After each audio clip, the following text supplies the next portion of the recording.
Assalamualaikum warahmatullahi wabarakatuh. Waalaikumsalam warahmatullahi wabarakatuh. Selamat siang anak-anak semua. Siang, Pak. Bagaimana kabar kalian pada hari ini? Alhamdulillah baik. Sebelum kita mulai, baiknya kita berdoa dulu ya. Berdoa mulai. Doa selesai. Bapak akan mengabsen dulu pada tempat kita dulu. Adina Amalia, Hadir. Azam, Hadir Pak. Hanya Fatimah, Saada Dunia. Hadir, Pak. Itu semua ya. Iya. Oke, pada belajar kali ini kita akan membahas tentang hormat dan patuh kepada orang tua dan guru. Jadi tujuan pembelajaran hari ini adalah siswa mengetahui ayat dan hadis tentang hormat dan patuh kepada orang tua dan guru, dan siswa diharapkan bisa mempraktekkannya di kehidupan sehari-hari. Bapak mau tanya, siapa yang tadi berangkat sekolah bersalaman, berpamitan, cium tangan kepada kedua orang tua? Saya.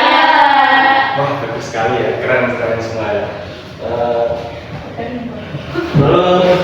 Itu adalah salah satu bentuk kita menghormati orang tua kita. Nah, sebelum ke pembahasan hari ini, yaitu tentang hormat dan patuh kepada orang tua. Minggu lalu kita sudah membahas, masih ingat membahas apa kita minggu lalu? Ya, penciptaan manusia. Lalu apa sih hubungan hakikat penciptaan manusia ini dengan materi hari ini? Jadi hubungannya itu proses penciptaan kita itu terjadi di rahim ibu, dan ada ayah yang sudah merawat kita dan menafkahi kita, dan juga ada guru yang sudah mendidik kita dan memberikan kita ilmu. Nah, jadi menghormati orang tua dan guru ini bukan sekedar kewajiban sosial, melainkan wujud nyata ibadah dan tata syukur kita atas penciptaan Allah. Nah, sekarang mari kita bahas tentang hormat dan patuh kepada guru dan orang tua. Nah, dalam Al-Quran ada Quran surat Al-Isra ayat 23 dan 24. Ya, di sini dijelaskan Allah itu memerintahkan kita untuk berbuat baik kepada ibu dan bapak kita. Nah, coba perhatikan di ayat 23. Di ayat 23 ini kita itu dilarang keras mengucapkan A, ataupun ini bisa konteks jika kita diperintah itu kita dilarang menolak atau dilarang menjawab A. Semisal, coba Mas Azam, tolong cuci piring di belakang. Nah, Mas Azam ini menjawab, nggak mau lah. Nah, itu udah termasuk perbuatan perbuatan dosa yang sudah dilarang oleh Allah Subhanahu wa Ta'ala. Gitu aja itu udah nggak boleh, bilang itu udah nggak boleh. Apalagi kalau kita sampai membentak orang tua kita.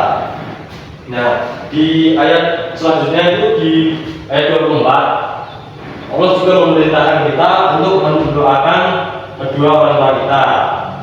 Nah, dengan doa ada di akhir ayatnya, yaitu Rabbi hamhuma kama rabbayani shaghira. Nah, jadi kita diperintahkan untuk mendoakan kedua orang tua kita. Nah, selanjutnya ada di Quran surat Luqman ayat 13 sampai 17. Nah, di ayat ini itu Allah menggambarkan luar biasanya seorang ibu, karena itu telah mengandung kita dalam keadaan lemah yang bertambah dan menyusui kita hingga usia 2 tahun. Nah, di ayat 15 itu ada pengecualian, di mana kita kalau diperintah itu boleh menolaknya jika perintah tersebut itu untuk berbuat syirik kepada Allah. Nah, ada yang tahu contoh berbuat syirik pada Allah?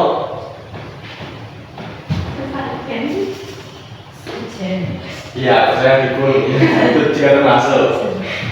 Tapi sekalipun kita boleh menolaknya, itu kita harus tetap berbuat baik kepada orang tua kita.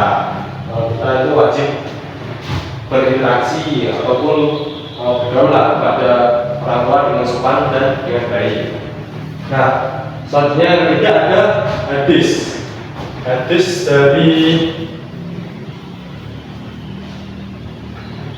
hadis di halaman 29 itu ada hadis. Tolong dibacakan artinya, Mbak Tina. Artinya, ada seseorang laki-laki datang kepada Nabi lalu meminta izin untuk ikut berjihad. Maka beliau bertanya, apakah kedua orang tuamu masih hidup? Laki-laki itu menjawab iya. Maka beliau berkata, kepada keduanya lah kamu berjihad atau berbakti. Ya, beri tepuk tangan untuk Mbak. Terima kasih, Mbak. Nah, ya di sini itu Nabi menyamakan nilai pahala merawat orang tua itu sama dengan berjihad. Nah, ya. Bahkan di riwayat lain itu Nabi pernah berkata bahwa dia celaka sampai diulangi 3 kali. Siapa yang celaka? Yaitu orang yang melihat orang tuanya yang sudah lanjut usia tapi tidak mau merawatnya. Bahkan itu bisa menjadi penghalang kita untuk masuk surga jika kita tidak berbakti kepada orang tua. Nah, selain berbakti pada orang tua, kita juga harus berbakti pada guru. Nah, karena guru itu orang tua di sekolah kita, atau bisa dikatakan guru itu orang tua kedua kita. Karena jasa guru itu besar bagi kita, tidak hanya bagi kita saja, tapi juga bagi masyarakat dan juga bagi bangsa dan negara ini. Nah, tanpa bimbingan dari guru, kita tidak akan menjadi pintar. Tugas mereka bukan hanya sekedar menerapkan ilmu, tetapi mendidik kita menjadi manusia baik, luhur budinya, serta cinta tanah air dan bangsa. Nah, guru adalah orang tua kita di sekolah dan orang tua kita. Maka wajib hukumnya mematuhi perintah para guru selama perintah itu tidak bertentangan dengan agama dan negara. Nah, oke, baik. Sebelum kita mengakhiri pertemuan hari ini, jadi tadi kita sudah membahas apa saja? Sudah membahas Apa saja? Yang pertama ada tidak boleh berkata ah kepada orang tua dan guru. ya, tidak boleh berkata ah pada orang tua. Terus Biasa itu sangat luar biasa. Ya. Mulai dari mengandung sampai menyusui. ya, terus selanjutnya Kita boleh menolak perintah orang tua jika disuruh berbuat sendiri. ya. Terus ada lagi? Seperti kepada orang tua padahal pahalanya suka juga juga. Ya, berbakti kepada orang tua itu pahalanya setara dengan jihad. Nah, ada lagi? Menghormati guru adalah suatu kewajiban karena guru adalah orang tua kedua kita. Ya, menghormati guru adalah suatu kewajiban bagi kita sebagai siswa atau murid. Nah, sebelum Bapak mengakhiri pertemuan kali ini, untuk tugas pada kali ini itu Bapak minta kalian mengamati perilaku kalian sendiri, yaitu pas di rumah tentang menyapa dengan orang tua, terus membantu pekerjaan rumah, terus memperhatikan guru saat guru menjelaskan. Nah, itu nanti itu catat apa yang kalian rasakan di buku catatan kalian, dan Bapak akan menanyai kalian satu-satu, bertanya pada kalian apa hasilnya dari catatan kalian tersebut. Baik. Sudah paham semua? Sudah. Ya. Sebelum kita mengakhiri pembelajaran pada kali ini, baiknya kita berdoa. Kita tutup alhamdulillah dengan dan doa kafaratul majelis. Alhamdulillahirabbil alamin. Subhanallahumma wa bihamdika asyhadu an la ilaha illa anta astaghfiruka wa atubu ilaik. Amin. Ya, baik. Terima kasih. Jika Bapak ada salah kata, mohon maaf. Wassalamualaikum warahmatullahi wabarakatuh. Waalaikumsalam warahmatullahi wabarakatuh.